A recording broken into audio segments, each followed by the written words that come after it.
নমস্কার, ভাগ্য অন্বেষণ প্রোগ্রামে সবাইকে স্বাগত জানিয়ে আজকে অনুষ্ঠানটি শুরু করছি। অনুষ্ঠানটির মূল পর্বে যাওয়ার আগে আমি আমার ইষ্টদেবীকে প্রণাম জানিয়ে, গুরুদেবের চরণে প্রণাম জানিয়ে আজকে মূল অনুষ্ঠানের দিকে যাব। আপনারা সবাই জানেন যে 1431কে বিদায় দিয়ে আমরা 1432-এ পদার্পণ করব নতুন বাংলা বছরে।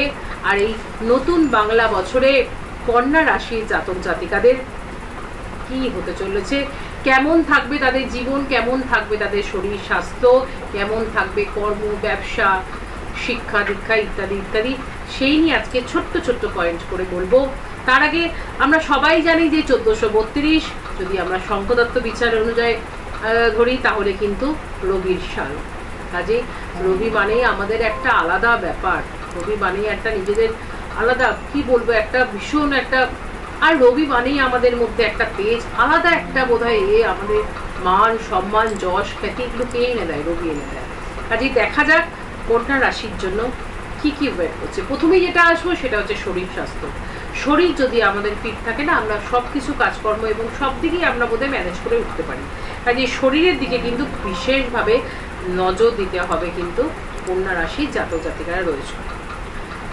বছরের প্রথমেই কিন্তু দেখা যাচ্ছে যে 4টি বিগ প্ল্যানেটে কিন্তু ট্রানজিট রয়েছে। অলরেডি মার্চ মাসে শনি মহারাজের ট্রানজিট রয়েছে। শনি মহারাজ 6th হাউস থেকে 7th হাউসে চলে যাবে মার্চে, এবং 7th হাউসে রাহু সেখানে প্রায় 1.5 বছর করছে এবং প্রায় 1.5 বছরের কাছাকাছি। 18ই মে কেতু চলে যাবে 12th হাউসে সিংহ রাশিতে, এবং রাহু কিন্তু চলে আসবে 6th হাউসে মানে কুম্ভ রাশিতে। কাজেই ভীষণ সতর্কতা কিন্তু অবলম্বন করতে হবে। তেমনি 15ই মে কিন্তু আবার দেবগুরু বৃহস্পতিরও ট্রানজিট রয়েছে। সে কিন্তু এখন কন্যা রাশির 9th হাউসে অবস্থান করছে, সে চলে আসবে 10th হাউসে মিথুন রাশিতে। কাজেই কোন কোন দিকগুলো একটু বিশেষভাবে আপনাদের সাবধানতা অবলম্বন করতে হবে।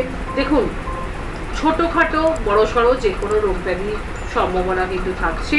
কাজে শুরুতেই কি করতে হবে, শুরুতেই কিন্তু ডাক্তারি পরামর্শ নিতে হবে। যখন কোনো রোগের প্রাদুর্ভাব বুঝবে, দেখুন সর্দি জ্বর কাশি বা অন্যান্য, বললাম যে ছোট থেকে বড় এটাই তো হয়, কাজে ছোট বড় কিন্তু রোগ ব্যাধির সমস্যা কিন্তু দেখা যাচ্ছে। তেমনি আবার বলবো অপারেশনের যোগও কিন্তু থাকছে। কাজে শরীরের দিকে ভীষণ ভালোভাবে যত্নবান হতে হবে কন্যা রাশি যারা জাতক জাতিকা রয়েছে। তেমনি আবার বলবো বাবা মার শরীর স্বাস্থ্য কিন্তু বেশ ভালো যাচ্ছে। কাজেই কন্যা রাশির জাতক জাতিকাদের বলবো শরীরের দিকে যত্নবান হবে। এবার আসবো অর্থনৈতিক দিক, কন্যা রাশি জাতক জাতিকাদের কেমন লাগবে।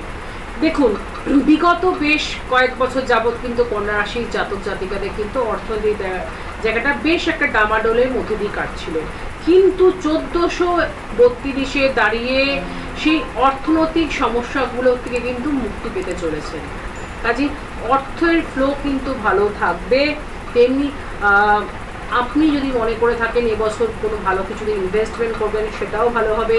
যারা গাড়ি বাড়ি ফ্ল্যাট ইত্যাদি ইত্যাদি কিনতে চাইছেন সেগুলোও করতে পারেন, তাতেও কিন্তু ভালো হবে। কেন, অর্থ আসলে ইনভেস্টমেন্ট এমনিই হবে, আপনি নতুন কিছু করতে চাইলে অবশ্যই সেটা করতে পারবেন। শুধু তাই না, কন্যা রাশি যারা জাতক জাতিকারা প্রচণ্ড ঋণে ডুবেছিলেন এতদিন, যেটাকে বলা হয় ধারগ্রস্ত বা ঋণগ্রস্ত হয়েছিলেন, সেই ঋণ থেকে কিন্তু আপনারা মুক্তি পেতে চলেছেন। কাজেই বলবো কন্যা রাশির জাতক জাতিকাদের এক কথায় অর্থনৈতিক জায়গাটা কিন্তু বেশ স্ট্রং হতে চলেছে। এবার আসবো যে কথাটায়, সেটা হচ্ছে এবার আসবো কন্যা রাশির কর্মজীবন কেমন থাকছে। দেখুন, কর্মের জায়গা কিন্তু ভালো থাকছে, কর্মের জায়গা স্টেবল থাকছে, ভালো থাকছে, সবই থাকছে। কিন্তু কর্মে আপনার এনার্জি, আপনার মধ্যে কিছু প্রবলেম থাকে, সেটা হচ্ছে আপনার এনার্জি লেভেল কিন্তু খুব ডাউন থাকবে এবং একটা বিরক্তি ভাব থাকবে, এই ব্যাপারগুলো কিন্তু আসবে। তেমনি আবার কর্মস্থলে কিন্তু আপনার বেশ শত্রু গজাবে এবং আপনার যারা সহকর্মীরা রয়েছেন কোনো না কোনোভাবে কিন্তু আপনাকে ডাউন করার চেষ্টা করবে। একে দেখুন এনার্জি লেভেল ডাউন থাকছে, তার মধ্যে আপনার সহকর্মীরা আপনারা পিছন লেগে আপনাকে ডাউন করার চেষ্টা করছে। কিন্তু কি করতে হবে, তার জন্য আপনার এনার্জি লেভেল বাড়াতে হবে। কাজে এনার্জি লেভেল বাড়ানোর জন্য মেডিটেশন করুন, আমার মনে হয় ভালো থাকবে। কর্মজগৎ কিন্তু ভালো রয়েছে। যারা মনে করছেন এবছর যে একটা চাকরি করছেন আর একটা ভালো চাকরির অফার এসছে, চেঞ্জের ব্যাপারে, যে চেঞ্জ করাটা ঠিক হবে কি হবে না একদম নির্ভর করতে পারেন, সেদিকেও কিন্তু ভালো হবে।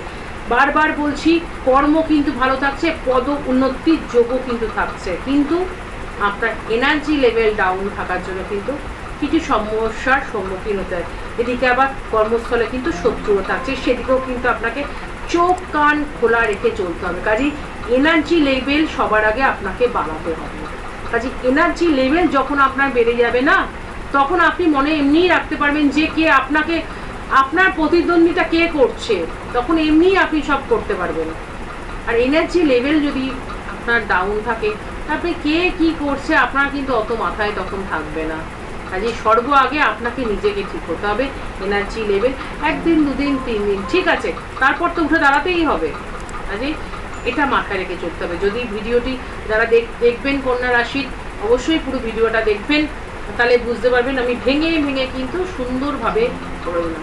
রোজ দিন তো মানুষের সমান যায় না, একদিন তো এনার্জি লেভেল ডাউন থাকতেই পারে, কিন্তু সেটা যদি দীর্ঘদিন চলতে থাকে তাহলে তো আপনার কর্মস্থলে ক্ষতি হবে। কিন্তু কর্মের জায়গা ভালো রয়েছে, দেখুন কর্মস্থলে প্রমোশন রয়েছে, চাকরি চেঞ্জিং করতে চাইলে সেই জায়গাটা ভালো হয়েছে।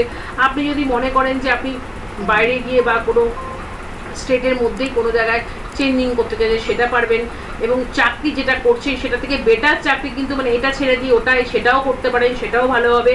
কাজে চাকরির জায়গাটা কিন্তু ভালো হবে। তেমনি বলবো যারা ফ্রেশার্স ছেলেমেয়েরা রয়েছে তাদের জন্য কিন্তু বলবো ভীষণ ভালো ভালো সুযোগ কিন্তু আসবে। এবং কর্মস্থানে আমি তো বললাম, কর্মস্থানে দেবগুরু, তেমনি 10th হাউসে দেবগুরু বৃহস্পতির অবস্থান, কাজে কর্মজগৎ তো অবশ্যই 100-200% ভালো হবে। দেবগুরু বৃহস্পতির আশীর্বাদ থাকছে কন্যা রাশির জাতক জাতিকাদের উপর।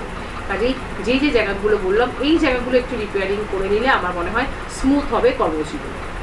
আসবো কন্যা রাশির যারা ব্যবসায়ীরা রয়েছে, দেখুন ব্যবসার জায়গা কিন্তু দাঁড়িয়ে 1432-এ দাঁড়িয়ে কিন্তু ভীষণ ভালো হচ্ছে। কাস্টমার ডিলিং যেমন ভালো থাকবে, কাস্টমার ভালো ভালো মুনাফাও কিন্তু থাকছে।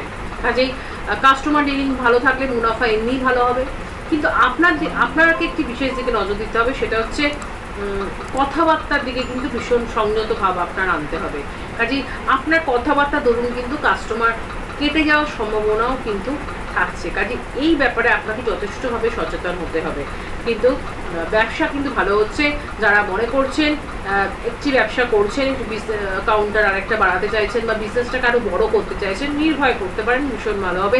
যারা নতুন বিজনেস স্টার্ট করতে চাইছেন তাদের জন্য কিন্তু বলবো 1432-এ দাঁড়িয়ে বিজনেসম্যানদের জন্য কিন্তু ভীষণ ভালো হবে। কাজে ব্যবসার জায়গা কিন্তু ভীষণ ভালো রয়েছে। কাস্টমারও যেমন ভালো থাকবে, ডিলিং ভালো হবে, মুনাফাও কিন্তু ভালো থাকছে। কাজে বিজনেসম্যানদের এক কথায় বলবো কিন্তু সোনায় সোহাগা। এবার আসবো দাম্পত্য জীবন। দাম্পত্য জীবন কন্যা রাশির কেমন থাকছে? কন্যা রাশির দাম্পত্য জীবন কিন্তু আগের থেকে বেশ ভালো হতে চলেছে। একে অপরের প্রতি ভালোবাসা বাড়বে আগের থেকে, বন্ডিংটা আগের থেকে মজবুত হবে। ছোটোখাটো বেশ ভ্রমণের যোগও কিন্তু দেখা যাচ্ছে।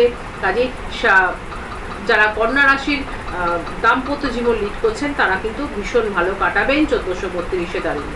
নেক্সট যেটা আসবো সেটা হচ্ছে বিবাহের দিকটা কিন্তু মোটামুটি একটা থাকছে, একটু স্লো হয়তো হতে পারে। যারা বিবাহের জন্য প্ল্যানিং করছেন একটু স্লো মোশনে হতে পারে। অবশ্যই বলবো এই ব্যাপারে একটু জ্যোতিষ পরামর্শ নিয়ে নেবেন, বিবাহ যেহেতু। তেমনি আবার বলবো প্রেমের জায়গাটাও কিন্তু বেশ ভালো হতে চলেছে। এই দুদিন ছাড়া যে খোটাখুটি, একজন কেউ কারোর কথা একটা শুনতে পারতো না, বেশ একটা ইগো প্রবলেম, সে আপনার পার্টনার, আপনার যে প্রেমের যে এই যে দুদিন ছাড়াই যে একটা ঝুট ঝামেলা লেগে থাকছিল প্রেমিক প্রেমিকার মধ্যে, এবং একে অপরের প্রতি একটা অবিশ্বাস জন্মে গিয়েছিল, বা সপ্তাহে সপ্তাহ কথাই নেই, এমন ঝুট ঝামেলা দুদিন ছাড়া। কাজেই এই জায়গাগুলো কিন্তু ভীষণ ভালো জায়গায় আসছে। হচ্ছে এক কথায় প্রেমের জায়গা কিন্তু ভীষণ ভালো থাকছে কন্যা রাশির জাতক জাতিকাদের। নেক্সট যে পয়েন্টটা আসবো, এবং এই পয়েন্টটাই আজকে শেষ পয়েন্ট কন্যা রাশির, যাদের কথা বললে একদমই নয়, যাদের দিকে তাকিয়ে বোধহয় আগামী প্রজন্ম আমরা চলবো। কাজেই শিক্ষার জায়গা দেখা যাক কেমন থাকছে কন্যা রাশির শিক্ষার্থীরা যারা রয়েছে তাদের ক্ষেত্রে বলবো, দেখো শিক্ষার জায়গা কিন্তু বেশ ভালো থাকছে। কাজেই নিচু ক্লাসে যারা পড়ো তাদেরও শিক্ষার জায়গা ভালো থাকছে, যারা উঁচু ক্লাসে পড়ো তাদেরও কিন্তু শিক্ষার জায়গা, মানে হায়ার লেভেলের এডুকেশনে যারা রয়েছে তাদেরও কিন্তু শিক্ষার জায়গা ভালো থাকছে। তেমনি বলবো যারা কম্পারেটিভ এক্সামে বসতে চাইছো তারাও বলবো সম্মানের সাথে উত্তীর্ণ হবে। যেটা প্রবলেম হতে পারে, বাধা বিঘ্ন আসতে পারে, সেটা হচ্ছে যারা উচ্চ শিক্ষার জন্য বিদেশে গিয়ে বা বাইরে গিয়ে পড়াশোনা করতে চাইছো, তাদের কিন্তু সেই যাওয়ার পথে বা যাওয়ার ক্ষেত্রে কিন্তু নানাবিধ কিন্তু প্রবলেম, ছোটোখাটো প্রবলেমের কিন্তু সম্মুখীন তোমরা হতে পারো। কাজে এই জায়গাটা কিন্তু ভীষণ ভালোভাবে খোঁজ খবর নিয়ে, এক কথায় প্রচুর বাধা বিঘ্ন আসবে, কিন্তু সেইগুলোকে অতিক্রম করে কিন্তু যেতে হবে। কাজে ওভারঅল শিক্ষার জায়গা কিন্তু কন্যা রাশির জাতক জাতিকাদের কিন্তু ভালো থাকছে। কাজে এই ছিল কন্যা রাশির 1432-এ দাঁড়িয়ে কেমন যাবে। ছোট ছোট করে পাঠ করে আমি যতটুকু পারলাম বলে দিলাম।